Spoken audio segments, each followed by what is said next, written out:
Yun guys, si ate, yung nawala ng cellphone kahapon. Ate, kumusta? Siya po yung nawala ng cellphone kahapon guys. Sinong kumuha?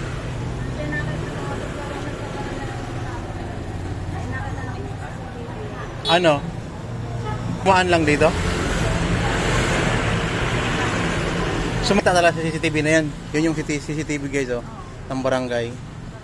So yun, kawawa si ate. Sa mga nakapanood ng video ko, ito yung si ate binalikan ko. Kasi nga merong nagpaabot ng, nagbigay ng ano, kunting tulong kay ate. Pakatulong mo lang.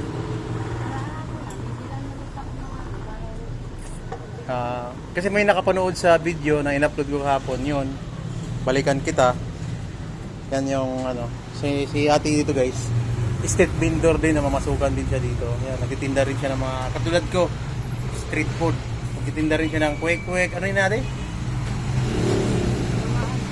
Dynamite. Chicken skin, dynamite. Yan yung mga tinitinda ni ate guys.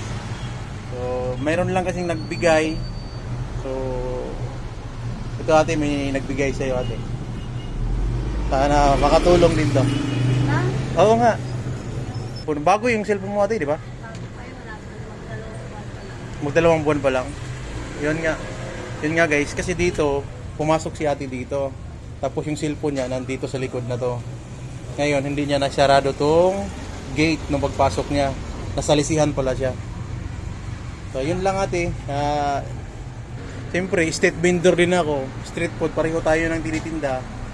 Saka ikaw, namamasukan ka lang dito. Ayun. Nakakaboring lang. Hindi mo makontakin mo pamilya mo? Ano ang probinsya mo ate? Bulacan. Bulacan.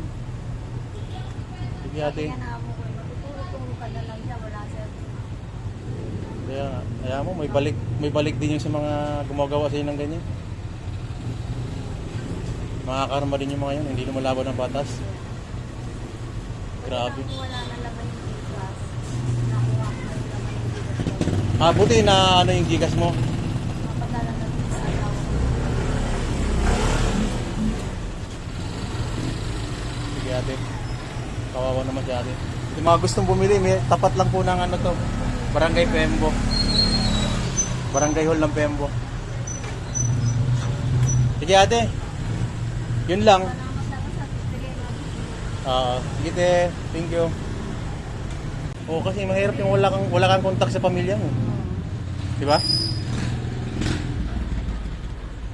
Minsan naman ang bibili tapos tumulungan ko na lang yung pwede. Nagalit siya, hindi naman. Nagalit lang. Ayaw naman ko kasi ako sana napaglamasan. Kasalanan ko ba eh. Pagpapamit ko sa ako, pabarangay ako para marami yung bibigyan ng saan na huwag tayo ng loob. Tagal ko kasi sa loob, mga 5 minutes. Okay ate. Thank you. Thank you din sa time.